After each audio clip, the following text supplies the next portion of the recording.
What is going on, my fellow nerds? OperatorOtter here, and the patch notes for the Gauntlet have dropped, and got a bunch of my friends together, a bunch of really top tier Necro players, and we basically went through the whole thing, coagulated our thoughts, kind of came up with some Gauntlet strategies, came up with some build ideas and things that are going to be happening with the changes that were made. And I kind of want to go through and discuss all of the changes that were happening and kind of coagulate into something that's nice so that we can kind of, instead of just looking at it, we can kind of expand it into how it's going to apply into the game. So what I did was I made this little Excel chart.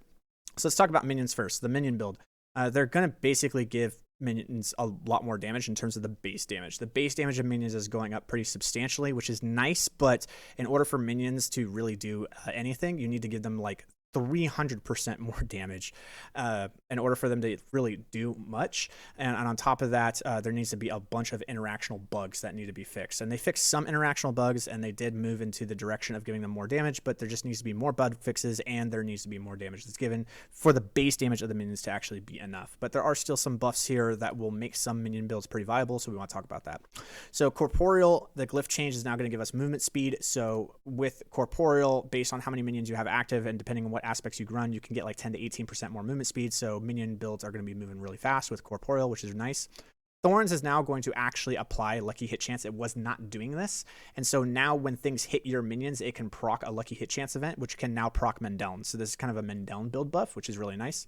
The Cult Leader fix, essentially what was happening is that Cult Leader now is giving you 10% damage to your minions per 20% attack speed that you have. But there were some aspects and some interactions that were happening where when you gave yourself bonus attack speed, this was not actually synergizing with Cult Leader. Well, they fixed that, hopefully. So now the attack speed bonuses that we get from our aspects or other interactions that are happening in the game, something like Reap, will actually apply to the minions, which will be really nice.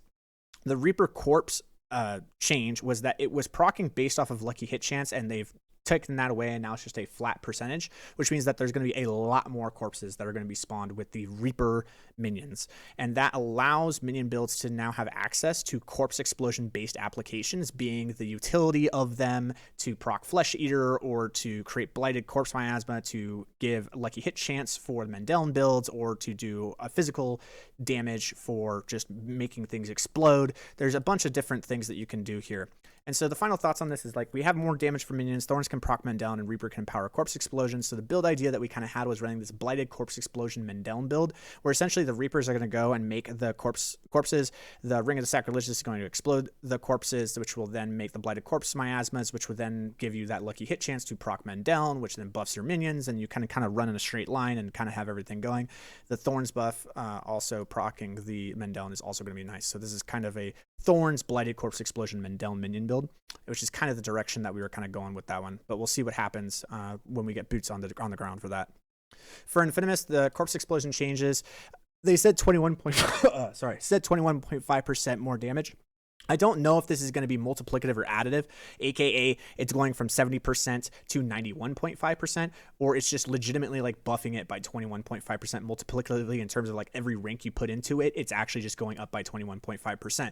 I don't know. They didn't actually put that in. So when we're talking about Blood Surge and other things that are happening here, or with Sever, all sorts of stuff, we don't know if there's a multiplicative or additive. They didn't like specify that in the patch notes. So we're just going to go on the side of it's going to be multiplicative for this, just to kind of gauge where we're going with this. So that just means that our Corpse Explosions are going to have higher damage dots, essentially. And then the Blight buffs, Blight is going to do more impact damage. It's also going to do more dot damage. It's still not enough to make Blight worth it in terms of the damage that Blight deals.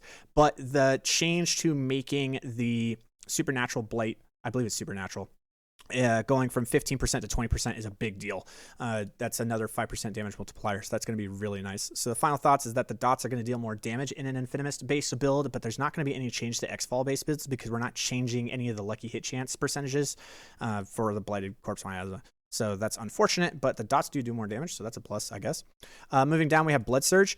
This is a lot of changes here, here. So the damage bonus per enemy drained is going to go from 10% to 5%. So what this means is that when you had multiple targets and Blood Surge went out, it empowered the main Nova, and it went up to 50% if you had 5 targets. Now it's only going to go to 25%. So that's a nerf, right? Well, we're also getting a 40% buff to the base damage of Nova, and that is a big change to the damage of Nova.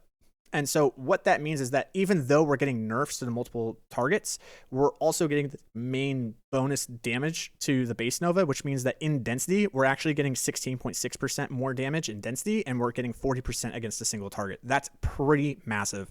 The biggest weakness to Nova was the single target damage, so that's a big thing.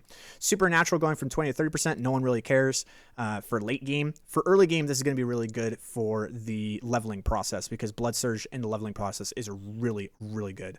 So that'll be nice for leveling. Blood-Bathed Aspect going from 50% to 10% is pretty big as well. This is going to give our Nova a 26.7% increase in damage, which is going to help us with single target a lot. It's also going to blow up the multiple density elites, so like we're just going to have a lot more damage in that. So the final thoughts is that we're going to have a 47.7% increased damage, the Nova damage, I should say, not the drain. The Nova is going to do 47.7% more against 5 targets, and we're going to do 77.4% increased damage to a single target. So single target damage is now viable. That's a big thing for Blood Surge. That's a huge thing. So Blood Surge can actually go against a single target now. That's awesome. Very happy about that. Sever. They're just giving Sever a bunch of damage increases. There's 4 forms of damage with Sever. You have the initial charge, you have the first swing, you have the return charge, and you have the final swing. And they're basically buffing all of that. It's around 20% more damage, give or take, with all 4 damage instances actually hitting a single target. So it's not a 20% increase to just Sever at all, because it's not like all 4 instances are hitting all of the targets, but it is going to be that way when you're against a single target and you're like in melee range and you're able to get all that. The vulnerable state going from 2 to 3 seconds is nice. Things just stay vulnerable for longer, but nothing really is able to survive for 3 seconds with Sever. So it's kind of a weird change. It'll be good for leveling though. Very good for leveling. So final thoughts, an already strong build does more damage. Cool.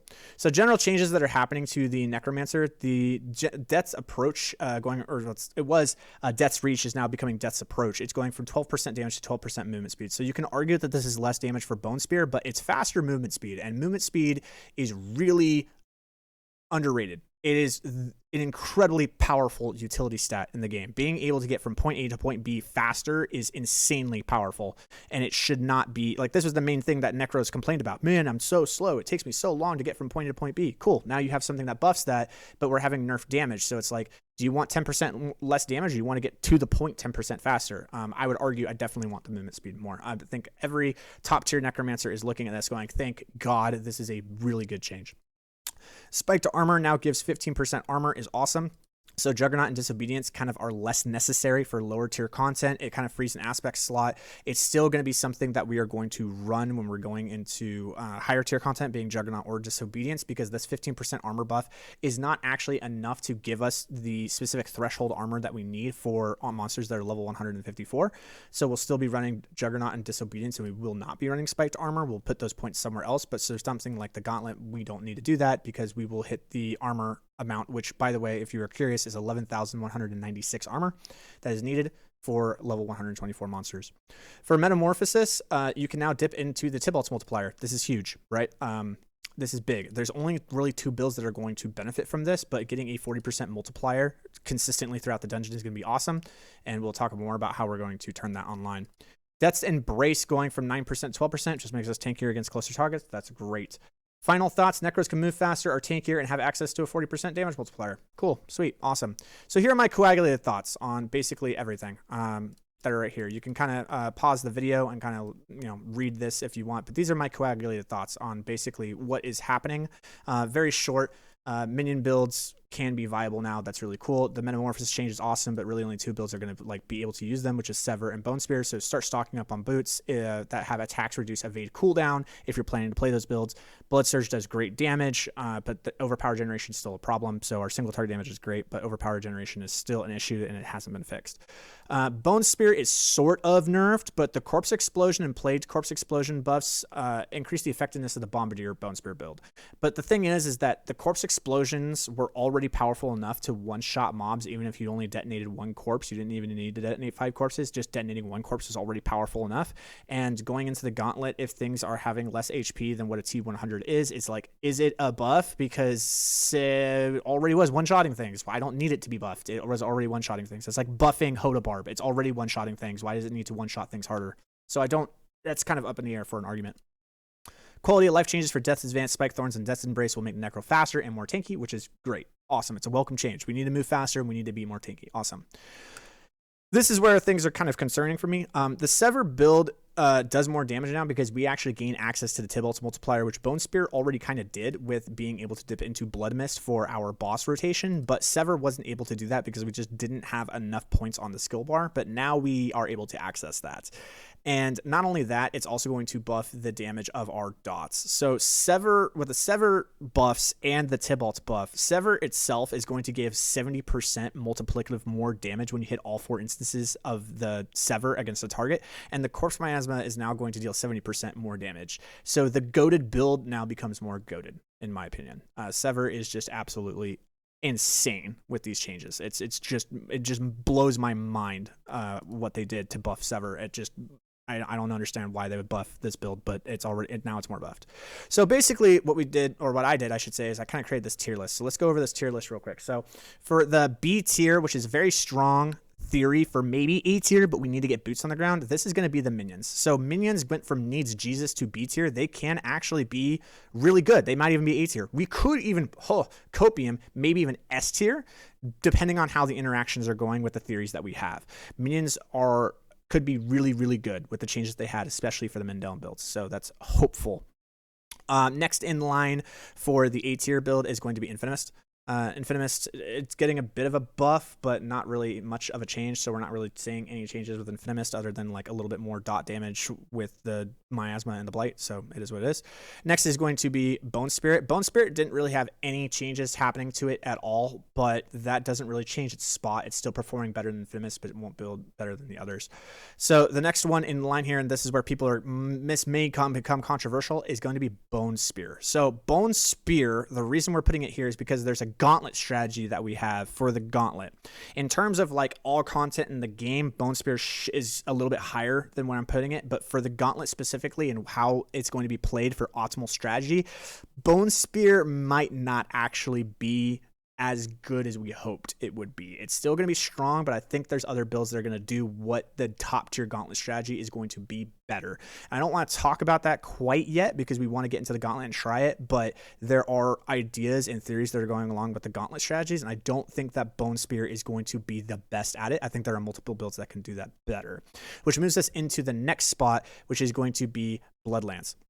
Bloodlance is going from A tier to S tier because specifically of the Gauntlet strategy that we're going for.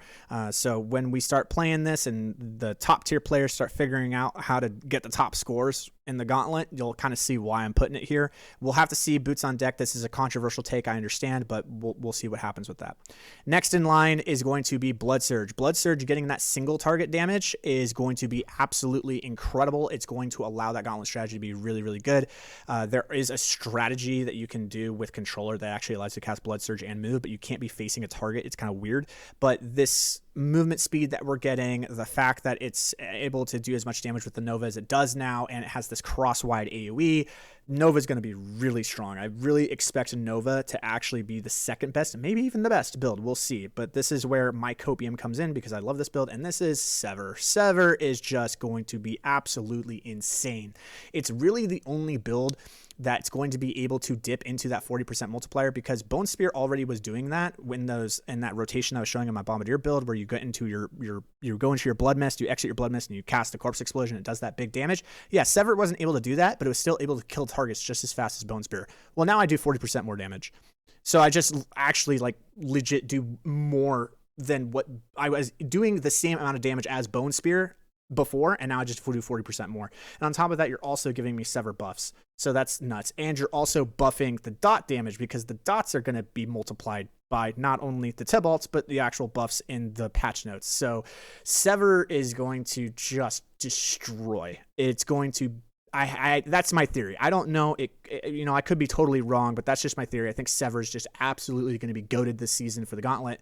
We'll see what happens, but Sever's looking really, really hot. So that's all I have for you. I hope I was able to coagulate kind of the thoughts here and you were able to kind of figure out what's going on. Over the next few days, I'm going to be farming for those boots and trying to get what that does. And then on Tuesday, the Gauntlet's going to go live. So hope to see you in stream for that. If you enjoyed the video, make sure to leave a like, comment if you have any concerns or any questions that you have. Subscribe if you enjoyed the content and you want to see anything future in the content. That's all I got for you. Have a great day. Good luck and good hunting, friends. Operator Otter, out.